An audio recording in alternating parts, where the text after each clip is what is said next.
नमस्कार, मैं योगेश राणा। उत्तराखंड कांग्रेस के प्रदेश अध्यक्ष कर्ण मेहरा ने पार्टी के कुछ सीनियर नेताओं के खिलाफ खुला मोर्चा खोल दिया है। वो पहली बार हरीश रावत, यशपाल आर्य, प्रीतम सिंह को लेकर इतने मुखर हुए हैं। कर्ण मेहरा ने साफ साफ कहा है कि हाल के लोकसभा चुनाव में उत्तराखंड में हार के लिए हरीश रावत, प्रीतम सिंह और यशपाल आर्य जिम्मेदार है। अगर ये सीनियर नेता चुनाव लड़ते तो कांग्रेस 5 में से कम 4 सीटों को जीत सकती थी। कर्ण मेहरा और भी कई सारी बातें मीडिया से ऑन कैमरा कह रहे हैं। वो कह रहे हैं हरीश रावत और यशपाल आर्य अपना बूथ तक नहीं जितवा पाए। इन नेताओं के चुनाव लड़ने से मना करने पर उत्तराखंड में कांग्रेस का कार्यकर्ता हताश हुआ है, जिस कारण उत्तर प्रदेश जैसे चुनाव परिणाम उत्तराखंड में नहीं आ पाए। कर्ण मेहरा और भी बहुत सी बातें कह रहे हैं जिन पर बात करेंगे, लेकिन कर्ण मेहरा के सीनियर नेताओं के खिलाफ इतना मुखर होने पर एक सवाल तो जन्म लेता ही है। कर्ण मेहरा खुलेआम हरीश रावत, यशपाल आर्य और प्रीतम सिंह के खिलाफ इतने आक्रामक आखिर क्यों हो गए? वो भी अभी उत्तराखंड में 2 विधानसभा सीटों पर उपचुनाव आ गए। क्या कर्ण मेहरा हरीश रावत को संन्यास लेने पर मजबूर करना चाह रहे हैं, और क्या वो प्रीतम सिंह को संगठन में प्रभावहीन करने की दिशा में बढ़ रहे हैं? क्योंकि चुनाव से एकदम पहले हरीश रावत, प्रीतम सिंह और कर्ण मेहरा के बीच में मतभेद उभर कर सामने आए थे। हरीश रावत और कर्ण मेहरा के बीच में तो खूब मतभेद साफ साफ दिखे थे। हरीश रावत ने तो चुनाव लड़ने से भी कर्ण मेहरा को मना कर दिया था। उत्तराखंड बीजेपी में पावर का केवल एक ही केंद्र बिंदु है, पुष्कर सिंह धामी। क्या कर्ण मेहरा की मौजूदा आक्रामकता खुद को पावर के केंद्र बिंदु पर लाने की दिख रही है? पावर के केंद्र बिंदु पर लाने की बात मैं इसलिए कह रहा हूं क्योंकि यह तो सभी को पता है कि अभी हुए लोकसभा चुनाव में टिकट बंटवारे में कर्ण मेहरा की बिल्कुल भी नहीं चली थी। यानी प्रदेश अध्यक्ष होते हुए कर्ण मेहरा पावर के केंद्र बिंदु कांग्रेस में दिखे नहीं थे, जिस तरह बीजेपी में पुष्कर सिंह धामी दिखे। इसमें हरीश रावत और प्रीतम सिंह की चली थी टिकट बंटवारे में। टिहरी सीट पर जिस जोत सिंह गुनसोला को उम्मीदवार बनाया गया, उनका नाम उत्तराखंड से कर्ण मेहरा ने भेजा ही नहीं था। उनको टिकट प्रीतम सिंह के कहने पर दिया गया, वो भी कर्ण मेहरा की जानकारी के बगैर। यह बात खुद कर्ण मेहरा ने एक इंटरव्यू के दौरान कही है। कर्ण मेहरा हरिद्वार सीट पर हरीश रावत, हरक सिंह या फिर खुद को टिकट चाहते थे, लेकिन हरीश रावत ने जिद कर टिकट अपने बेटे को दिलवाया। अल्मोड़ा से वो यशपाल आर्य को चुनाव लड़ाना चाहते थे, लेकिन पार्टी कार्यकर्ताओं के विरोध के बाद भी प्रदीप टम्टा को टिकट दिया गया। यह बात भी कर्ण मेहरा ने मीडिया से बातचीत में बहुत ही साफ साफ कही है।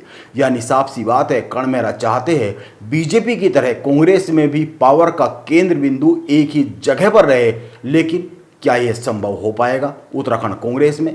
यह समझना जरूरी है। आइए इसको समझने की कोशिश करते हैं। लेकिन उत्तराखंड कांग्रेस में लिखी जा रही घमासान की इस पटकथा पर बात करने से पहले हरीश रावत से जुड़ी कुछ घटनाओं पर थोड़ी सी बात करते हैं।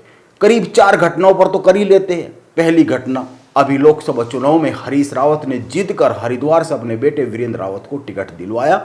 वो चुनाव हार गए, और यानी कि साफ सी बात है, हरीश रावत का फैसला गलत साबित हुआ और कांग्रेस को नुकसान हुआ। दूसरी घटना, 2022 के विधानसभा चुनाव में हरीश रावत ने रामनगर से चुनाव लड़ने की जिद की। कांग्रेस में घमासान हो गया। इसके बाद उन्होंने लालकुआ को चुना। कांग्रेस रामनगर और लालकुआ दोनों ही विधानसभा सीट हार गई। यानी हरीश रावत का फैसला फिर गलत साबित हुआ और कांग्रेस को नुकसान हुआ।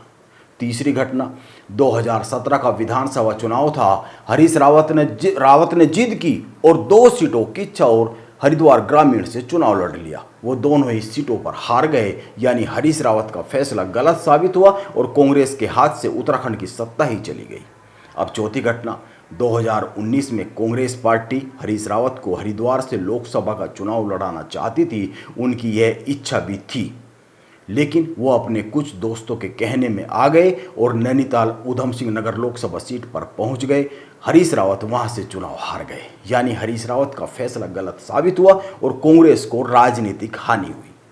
आप दिमाग पर जोर डालकर याद करेंगे तो इस तरह की घटनाएं हरीश रावत को लेकर और भी बहुत सी याद आ जाएगी।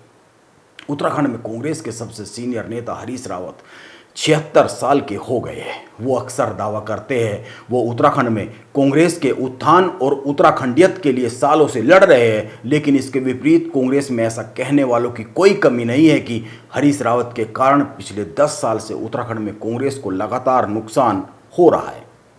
हालांकि हरीश रावत ने अपनी एक सोशल मीडिया पोस्ट में लिखा था कि उनको अक्सर कांग्रेस के ही कुछ मित्रों के कारण राजनीतिक नुकसान हुए हैं राजनीतिक सफर में।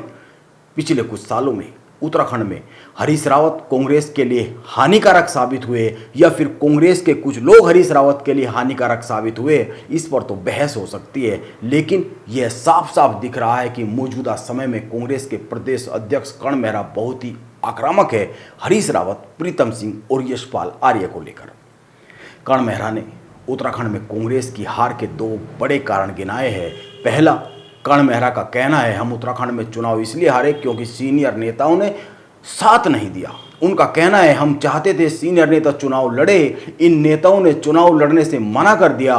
कर्ण मेहरा कह रहे हैं कि कांग्रेस को उत्तराखंड में हार के कारणों की आंतरिक समीक्षा करनी चाहिए, यह बहुत ही जरूरी हो गई है। बड़े नेता अपना बूथ तक हारे हैं, हरीश रावत और यशपाल आर्य अपना बूथ हारे हैं। अब सवाल उठता है, क्या कर्ण मेहरा के चाहने से उत्तराखंड में कांग्रेस के सीनियर नेताओं पर पार्टी का केंद्रीय नेतृत्व कोई एक्शन लेगा?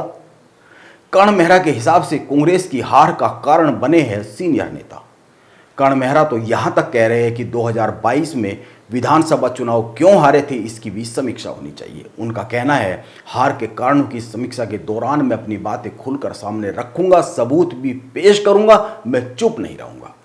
कर्ण मेहरा एक बात और बहुत ही जोर देकर कह रहे हैं, वो कहते हैं जब परिस्थितियां अनुकूल होती है तो सीनियर नेता चुनाव लड़ते हैं और जब परिस्थिति अनुकूल नहीं होती है तो कार्यकर्ताओं को चुनाव लड़ने के लिए कह दिया जाता है। यह बात सही नहीं है। ऐसे नेताओं को लेकर पार्टी के अंदर मंथन की जरूरत है। कांग्रेस में हार के कारणों पर कितना मंथन होगा यह तो पता नहीं, क्योंकि कांग्रेस में इस तरह की परंपरा उत्तराखंड में तो देखी नहीं गई है। लेकिन एक बात सच है, उत्तराखंड में विधानसभा की 2 सीटों पर उपचुनाव आ गए हैं और हरीश रावत एक बार फिर से एक्टिव हो गए हैं। उन्होंने सोशल मीडिया पर एक पोस्ट लिखी है जिसमें हरीश रावत ने बताया है कि 15 और 16 जून को टिहरी में रहेंगे। उनका कहना है कि टिहरी और उत्तरकाशी के बेटे और बेटियां कांग्रेस से रूठ गए हैं, वो वहां पर उनको मनाने जा रहे हैं। अब हरीश रावत कह रहे हैं कि वो कांग्रेस के बेटे और बेटियों को मनाने में लगे हैं और कर्ण मेहरा कह रहे हैं कि सीनियर नेता चुनाव में कार्यकर्ताओं के मनोबल को तोड़ रहे हैं, जिस कारण कांग्रेस का कार्यकर्ता निराश और हताश हो जाता है। इस पर मंथन जरूरी है। अब देखना होगा कांग्रेस में उठ रही अंदरूनी संघर्ष की लहरें क्या परिणाम देती है। वैसे कांग्रेस में बहुतों का कहना है कि हरीश रावत की अब उम्र हो चली है, अब उनको आराम करना ही चाहिए। लेकिन क्या हरीश रावत आराम करने के मूड में है और क्या कर्ण मेहरा उनको बीजेपी की तर्ज पर मार्गदर्शक मंडल तक पहुंचा पाएंगे, जैसा कि उनकी बातों से लग ही रहा है? यह देखने वाली बात होगी। नमस्कार, मैं योगेश राणा।